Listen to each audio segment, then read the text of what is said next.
Ya, Bismillahirrahmanirrahim. Assalamualaikum warahmatullahi wabarakatuh. Terima kasih atas pengantarnya Bu Tania. Izin, apakah slide saya sudah tampil di layar? Sudah, Bapak. Oke, ya, terima kasih.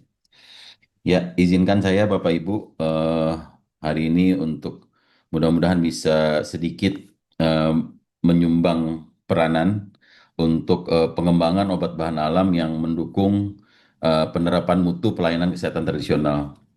Harapannya bisa seperti negara khususnya Cina dengan India yang saat ini sudah bisa mensejajarkan antara kesehatan tradisional dengan kesehatan konvensional.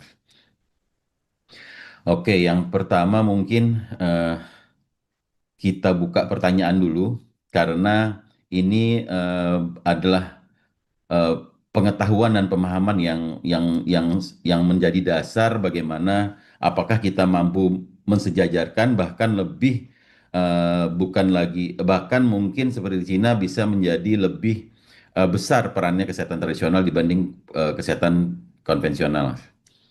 Mungkin pertanyaan pertama adalah apakah obat bahan alam atau salah satu bagiannya jamu ini eh, bisa menghasilkan aktivitas atau khasiat yang lebih bagus atau sama atau tidak mungkin lebih bagus dibanding dengan obat konvensional atau obat sintetik. Nah, pertanyaan ini akan kita coba jawab di melewati slide-slide yang nanti kita coba sharing sebentar lagi. Oke, mungkin kami mencoba membuatkan ilustrasi bagaimana obat konvensional atau obat sintetik dengan obat bahan alam itu sebetulnya sama-sama mampu menghasilkan khasiat fisiologis atau efek fisiologis. Dikarenakan apa yang ada di dalam apa yang dikandung oleh obat konvensional itu adalah yang kita akan ukur dan kita hitung untuk energi yang mampu menghasilkan khasiatnya adalah molekul kimianya. Nah, sementara di obat bahan alam, ini senyawa kimia atau molekul kimianya itu multi compounds, artinya lebih dari satu. Bisa jadi puluhan, bisa jadi ratusan, bisa jadi ribuan. Nah, artinya kalau secara potensi bisa jadi obat bahan alam ini punya khasiat yang lebih hebat, lebih bagus. Dikarenakan dia mampu menargetkan beberapa reseptor obat sekaligus. Ini ilustrasi yang mudah-mudahan bisa menjadi awal untuk bisa kita lebih memahami bagaimana obat bahan alam ini paling tidak harusnya bisa sejajar dengan obat konvensional. Oke, sedikit saya mencoba menyampaikan bahwa obat-obat konvensional yang hari ini yang sudah sejak lama digunakan di Indonesia itu sebetulnya berawal dari bahan alam. Contoh di sini ada mungkin di sebelah kanan layar kita ada mengenal morfin, kafein, kemudian ada kodein, ada vinblastin, artemisin, ini yang dari golongan metabolit sekunder alkaloid. Kemudian saya ambilkan contoh lagi, ada antraquinon dari golongan glikosida, kemudian ada eh, yang mungkin lebih gampang untuk kita kenali ada artemisin, ini dari golongan terpenoid. Ya, artinya obat-obat sintetik yang ada saat ini di apotik maupun di rumah sakit yang hampir di semuanya kita gunakan itu awalnya juga berasal dari alam. Nah, sehingga tidak ada alasan untuk kita memarjinalkan atau tidak atau menganggap bahwa obat bahan alam itu tidak akan sebagus atau sebaik dibandingkan obat sintetik. Oke. Nah, ini mohon mohon sedikit kita masuk ke dalam materi ini agak lebih fokus karena di sini kami mencoba menjelaskan bagaimana secara molekular obat atau senyawa kimia yang terkandung di dalam obat atau senyawa kimia yang ada di obat bahan alam atau jamu itu mampu menghasilkan khasiat. Oke, di gambar yang paling kiri ini adalah reseptor insulin, insulin reseptor. Nah, di sini insulin di sini mungkin sedikit kita coba mengingat kembali. Jadi reseptor insulin ini fungsinya adalah reseptor yang memindahkan gula dari dalam darah ke dalam sel. Nah, untuk reseptor ini bisa berhasiat atau berefek, maka reseptor insulin ini membutuhkan senyawa kimia insulin atau molekul insulin. Nah, untuk bisa aktif atau menghasilkan aktivitas, reseptor insulin ini membutuhkan 4 molekul insulin. Nah, itu kenapa kita ada dosis. Jadi dosis itu sebetulnya adalah representasi energi yang dibutuhkan oleh masing-masing reseptor protein untuk bisa menghasilkan khasiat. Jadi seluruh senyawa kimia obat, baik obat sintetik maupun obat bahan alam, itu semuanya akan menargetkan reseptor protein, di mana protein ini adalah mesinnya biologi. Jadi seluruh pekerjaan atau mesin di tubuh kita itu adalah protein. Nah, untuk bisa menghasilkan khasiat, otomatis kita menargetkan protein. Nah, dari sini tergambarkan bahwa kalau kurang dari 4 molekul insulin, maka protein ini tidak akan aktif. Nah, untuk bisa memindahkan gula dari dalam darah ke dalam sel, dia butuh 4 molekul insulin. Nah, begitu 4 molekul insulin berikatan, maka terjadi gerakan mekanik yang tadinya kakinya berjauhan, yang saya ingkari warna kuning, ini akan mendekat. Pada saat dia kakinya mendekat, terjadilah autofosforilasi.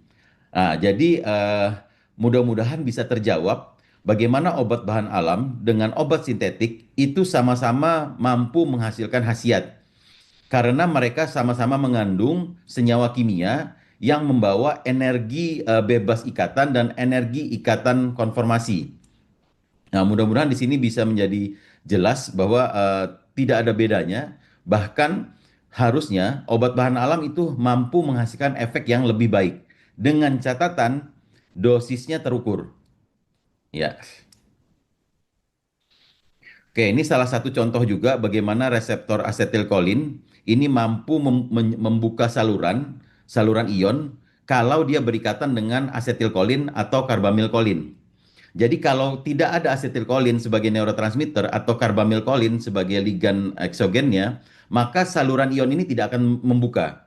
Jadi kapan dia membuka? Kalau dia mendapatkan 3 molekul asetilkolin atau di sini 3 molekul karbamilkolin. Nah, artinya obat bahan alam ini mampu menghasilkan khasiat atau obat sintetik mampu menghasilkan khasiat kalau dosisnya terpenuhi. Oke, ini sedikit saja, tidak akan saya bahas lama. Artinya pertanyaannya di mana energi potensial di dalam molekul tersimpan? Ada di antar ikatannya dan ada di konformasinya. Konformasi itu harus 3 dimensi. Oke. Nah, di obat bahan alam, sebetulnya kami dari Dewan Jamu Indonesia mencoba akan mengusulkan perubahan dari jamu, kemudian ada obat herbal terstandar, kita akan mencoba mengusulkan menjadi jamu terstandar, kemudian fitofarmaka, kita akan usulkan menjadi jamu farmaka. Karena jamu ini adalah hasil karya dari leluhur kita semua, yang kalau bukan kita yang mengangkat, maka siapa lagi pertanyaannya? Nah, saat ini jamu kita coba bandingkan dengan obat. Kalau jamu itu kelebihan dibanding obat, dia bukan hanya dari sisi energi dengan materi dalam menghasilkan khasiat seperti yang gambar sebelumnya tadi. Begitu ada 4 molekul insulin, begitu ada 3 molekul karbamilkolin yang membawa energi, maka dia akan merubah bentuk dari materi tadi. Nah, tetapi di jamu selain energi dengan materi, dia juga membawa kesadaran. Nah, contoh yang paling gampang itu pada saat kita menonton sesuatu kemudian menangis itu membuktikan bahwa kesadaran mampu merubah atau mampu mempengaruhi fisiologis tubuh. Ya, nah mungkin kalau bagi para pria, mohon maaf yang lebih mudah untuk bisa diterima, bagaimana terjadinya ereksi. Itu kan sebetulnya ada secara psikogenik maupun secara taktil. Nah, dari psikogenik itu arti dari kesadaran mampu mempengaruhi fisiologis alat kelamin. Nah, itu contoh bagaimana kesadaran yang selama ini leluhur kita sudah manfaatkan, tetapi kita abaikan. Karena ada porsi dari kesadaran yang mampu mempengaruhi fisiologis tubuh. Oke, nah ini kenapa saya paparkan sedikit supaya kita mampu menyadari bahwa apa yang dibawa atau diturunkan oleh leluhur kita bahkan tertera di sila pertama ketuhanan yang Maha Esa itu merupakan modal dasar dan modal yang sangat penting untuk kita menjadi negara kembali menjadi negara pemangku dunia. Jadi berdasarkan data saintifik saat ini telah dibuktikan bahwa seluruh dunia atau semesta ini tersusun dari yang namanya energi atau cahaya. Nah, sebetulnya ini menunjukkan bahwa dunia itu adalah perwujudan dari satu kesadaran. Itu kenapa satu kesadaran ini kadang kita sebut sebagai hukum Tuhan atau hukum alam. Ini sebetulnya alam ini adalah bukti bahwa ada Tuhan dan hanya Tuhan yang punya kesadaran untuk mengatur itu. Bahkan bahasa bahasa yang cukup sering kita sampaikan yaitu kita adalah wujud dari kesadaran Tuhan. Nah, selain data sains yang mendukung bahwa leluhur kita pernah berada di puncak spiritual dan budaya, ini bukti di Borobudur. Mohon maaf, di sebelah kanan layar kita, di di Borobudur, di relief Mahakarma Wibangga, ini untuk pencapaian kesehatan, leluhur kita menggambarkan di Borobudur, selain ada penggunaan ramuan obat bahan alam di sini kita lihat ada yang topikal, bahkan kalau yang dari sisi paling kanan ini ada orang memegang sendok sambil untuk menyuapkan ke orang yang sedang diterapi. Itu ada yang selingkari warna kuning, ada orang posisi berdoa. Nah, artinya leluhur kita pada saat itu sudah menyadari walaupun secara sains baru dibuktikan saat ini bahwa saat cahaya dibenturkan itu mampu menghasilkan materi, ternyata leluhur kita sudah menyadari itu bahwa untuk bisa mencapai kesehatan yang paripurna itu juga harus memanfaatkan kesadaran berketuhanan. Nah, ini fakta dari sisi ilmiah dan fakta primer yang ada di Borobudur bahwa sebetulnya kita mau tidak boleh mengabaikan adanya hukum Tuhan atau hukum alam. Oke, ini fakta yang nomor dua. Tadi kita sudah sampaikan bahwa untuk bisa menghasilkan khasiat itu butuh energi yang dibawa oleh setiap kandungan molekul kimia obat, baik obat sintetik maupun obat bahan alam. Nah, ini fakta nomor tiga, bagaimana adanya hubungan antara kesadaran dengan fisiologis. Oke, oke. Sebelum kita masuk ke pengembangan obat bahan alam, artinya tadi juga sudah disebutkan bagaimana 3P, produk, practice, practitioner ini menjadi satu kerangka yang harus kita kembangkan bersama.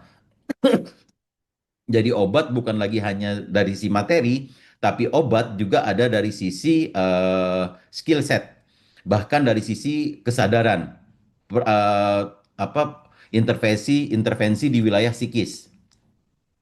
Bahkan berdasarkan data primer dari Borobudur, bukan hanya kesadaran materi dengan energi, tapi juga harus ada keyakinan terhadap Tuhan, dan itu saya kira selaras dengan sila pertama Pancasila.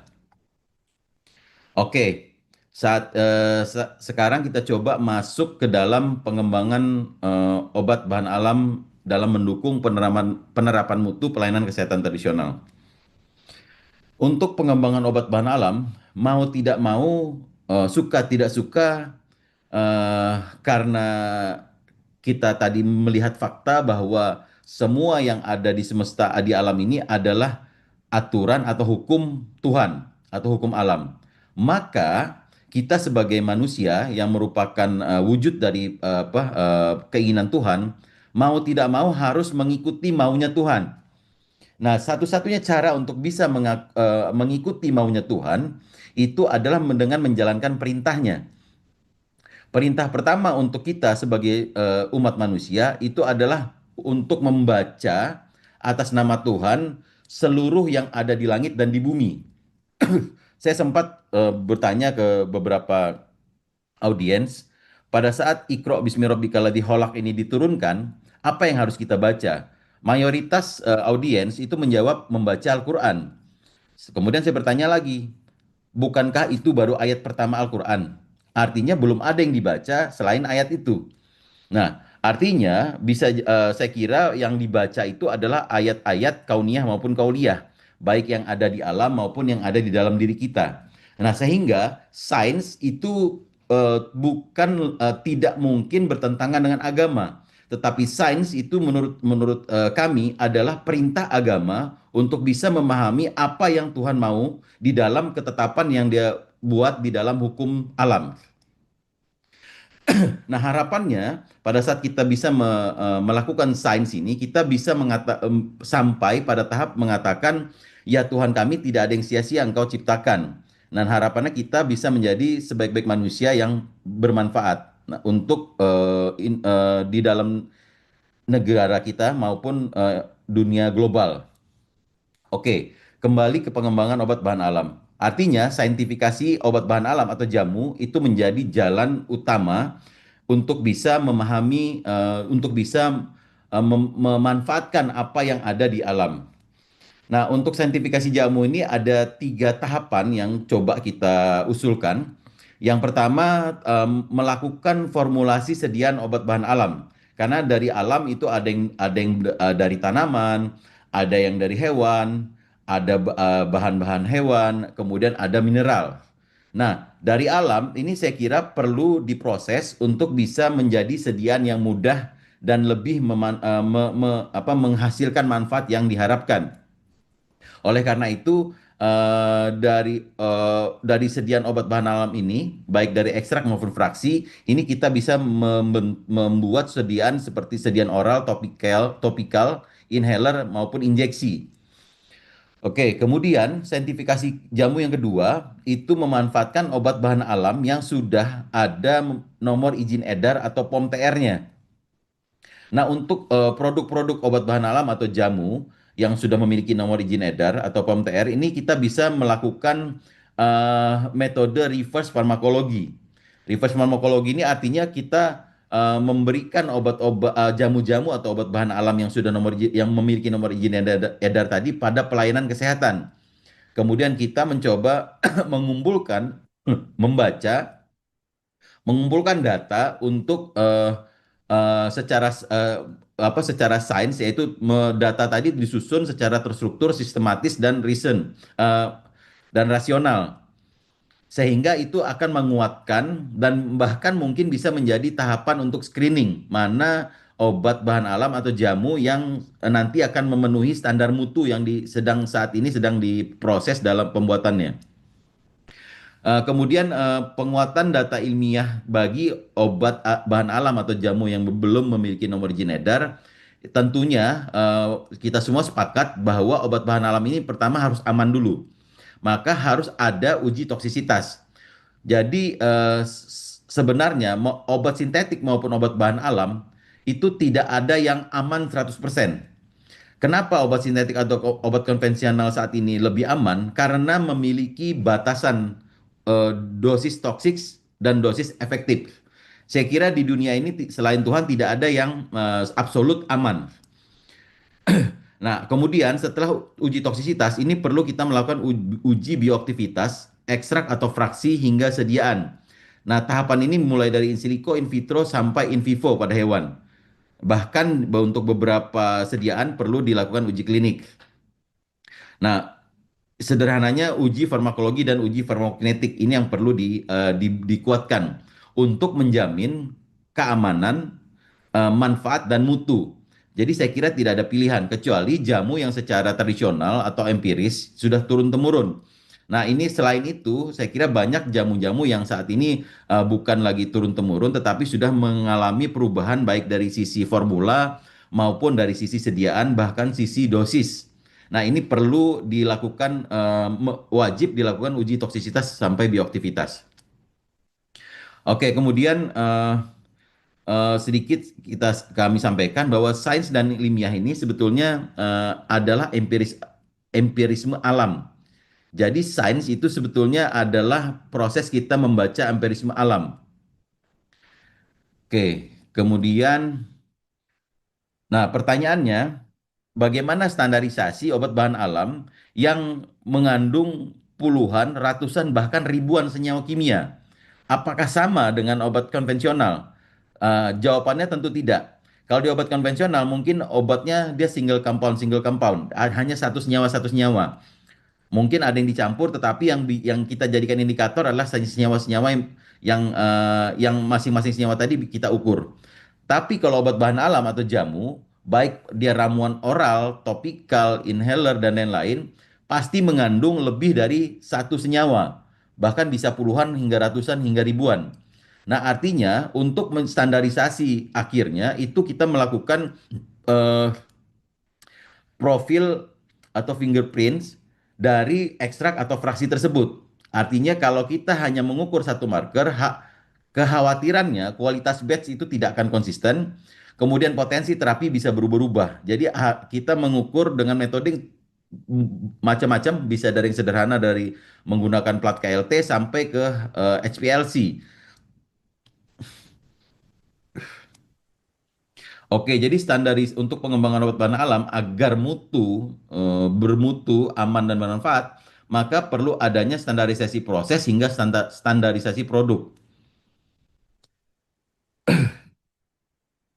Oke, kemudian obat bahan alam ini atau jamu ini punya banyak wujud. Mulai dari ramuan obat bahan alam, kemudian ada bentuk makanan dan minuman, ada kosmetik, ada aromaterapi.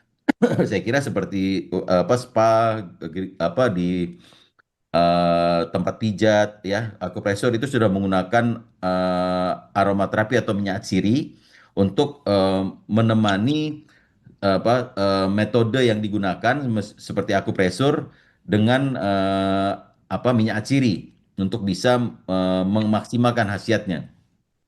Kemudian ada musik, lagu, cahaya, batu alam. Ini semuanya bisa kita ukur radiasinya. Radiasi ini adalah energi sebetulnya. Nah, dengan energi yang tepat, kita bisa mempengaruhi efek fisiologis. Jadi sama seperti obat tadi, senyawa kimia dia mengandung energi pada ikatannya. Tapi kalau seperti musik, lagu ini bisa energi frekuensi yang bisa kita atur sehingga energinya juga bisa terukur dan bisa tapi perlu dosis. Dosis itu artinya energi yang seperti apa yang cocok untuk mempengaruhi fisiologis pada tubuh kita. Kemudian dilengkapi wujud jamu ini ada juga seperti olahraga, meditasi, pengaturan pernafasan. Ini juga masuk sebagai eh, jamu, wujud jamu. Jadi harapannya nanti ke depan obat bahan alam bukan lagi hanya bentuk ramuan oral inhaler topikal, tapi juga sampai bagaimana olahraga, teknik pernapasan, bahkan mantra yang mampu mempengaruhi psikis hingga fisiologis.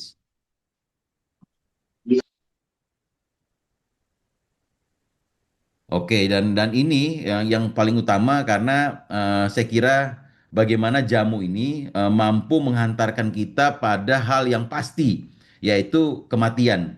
Nah, ini yang saya kira menjadi kelebihan dari bagaimana obat bahan alam dengan obat konvensional itu kenapa kita merasa bersyukur dengan obat bahan alam seperti jamu yang memiliki filosofi Jambi Sodo itu mampu menghantarkan kita eh, meyakini dan berkesadaran berketuhanan sehingga harapannya bukan hanya sukses di dunia dan tapi juga bisa selamat sampai kehidupan selanjutnya.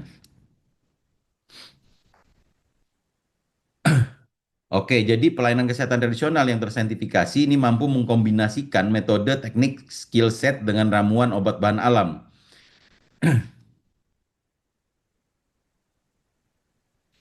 Oke, tadi juga sudah sempat disinggung oleh Bu Dr. Leni bagaimana kita mencoba mengacu pada WHO yang saat ini sudah memiliki unit khusus Traditional Complementary dan Integrative Medicine atau TCI di bawah Integrated Health Services. Nah, ini ada standar-standar atau panduan-panduan yang sudah dikeluarkan. Saya kira ini juga akan memudahkan atau mengakselerasi bagaimana kita bisa memulai pelayanan kesehatan pelayanan kesehatan tradisional yang aman, bermutu dan bermanfaat. Nah, untuk di slide ini beberapa guideline tadi juga kita sudah coba sarankan untuk bisa kita jadikan dasar acuan untuk bisa dikembangkan lebih lanjut. Nah, kemudian ada beberapa poin yang di sini yang mungkin perlu kita siapkan dalam menjalankan pelayanan kesehatan yang tradisional yang aman, bermanfaat dan bermutu. Yang pertama mungkin kami mengusulkan dibentuknya farmakope obat herbal, obat bahan alam yang menjadi standar teknis dan kualitas bahan baku hingga produk obat bahan alam. Kemudian ada formularium obat bahan alam di mana kebijakan obat apa yang boleh digunakan untuk pasien. Tapi ini saya kira butuh waktu, butuh proses. Di tahapan sertifikasi jamu tadi yang kami usulkan ada 3 tahap. Kemudian ada laboratorium uji mutu, baik yang sederhana maupun yang advance, sehingga bisa digunakan mulai dari kota besar hingga ke wilayah-wilayah eh, cukup luar ya, atau yang masih belum memiliki sarana yang cukup. Nah, kemudian kami juga mengusulkan untuk bisa memunculkan rasa kebersamaan dikarenakan kesehatan tradisional ini adalah kepentingan kita bersama. Kalau bukan kita, pertanyaannya siapa yang akan mengembangkan? Artinya tidak akan ada lagi kalau bukan kita yang mulai. Nah, harapannya ini bisa dibentuk suatu roadmap atau suatu kesepakatan kontrak pengembangan penelitian, regulasi ekosistem hingga model bisnis dan branding. Nah, kemudian modal ini kemudian dikumpulkan secara bersama untuk seluruh stakeholder sehingga bisa mengikat untuk bagaimana kita berjalan bersama ke depan itu memiliki hak dan kewajiban masing-masing. Mulai dari negara, pemerintah, kemudian industri klaster hulu, mulai dari bahan baku, kemudian ada industri klaster antara, industri klaster hilir, mulai dari mungkin lebih di pengemasan hingga di branding dan beberapa mungkin obat bahan alam yang melibatkan komitmen dengan negara sahabat. Nah, harapannya adanya komitmen dan peran atau pembagian hak dan kewajiban untuk seluruh stakeholder mulai negara sampai ke UMKM ini mampu mempercepat dan mengikat untuk kita bagaimana pada saat kita berjalan itu pada satu tujuan dan pegangan yang kita sepakati di kontrak. Harapannya ya ini kita Mohon coba izin, kutip Pak. lagi. Ya, Waktunya 5 menit lagi. oke ya. Ini udah terakhir nih. Ini yang mungkin kita sering dengar pada saat masih kecil dulu ya. Sekarang sudah jarang kita dengar. Bersatu kita teguh, bercerai kita runtuh. Nah, tetapi ada satu hal yang juga kita coba kami sampaikan bahwa untuk bisa bersatu atau untuk bisa rukun, ini saya kira tidak bisa dicapai kalau tidak ada keadilan sosial dan ekonomi. Nah, artinya keadilan sosial ini kita coba sepakati dengan adanya kesepakatan-kesepakatan dalam bentuk roadmap maupun kontrak tadi. Nah, sehingga menjamin mudah-mudahan dari awal kita rukun, maka persatuan itu akan bisa kita wujudkan. Karena saya kira berat untuk bisa bersatu tanpa ada kerukunan yang didasari oleh keadilan sosial maupun ekonomi. Oke, sekian. Terima kasih. Saya kembalikan kepada moderator Bu Tania. Baik, terima kasih banyak Bapak Fajar atas paparan yang sangat informatif dan memperkaya wawasan kita semua, mulai dari sejarah hingga filosofi Jampi Usodo. Jadi saya sebelumnya tidak tahu menjadi tahu hari ini, Pak. Terima Kasih banyak. Kita juga semakin dikuatkan ya Bapak Ibu bahwa sebenarnya baik obat dari bahan alam itu tidak ada bedanya dengan obat konvensional asal dengan dosis yang tepat dan sesuai. Baik Bapak Ibu, kita berikan sekali lagi tepuk tangan virtual untuk Bapak Fajar Prasetya. Bapak Ibu jika memiliki pertanyaan mohon dapat disimpan dahulu karena nanti akan ada sesi diskusi khusus apabila terdapat pertanyaan.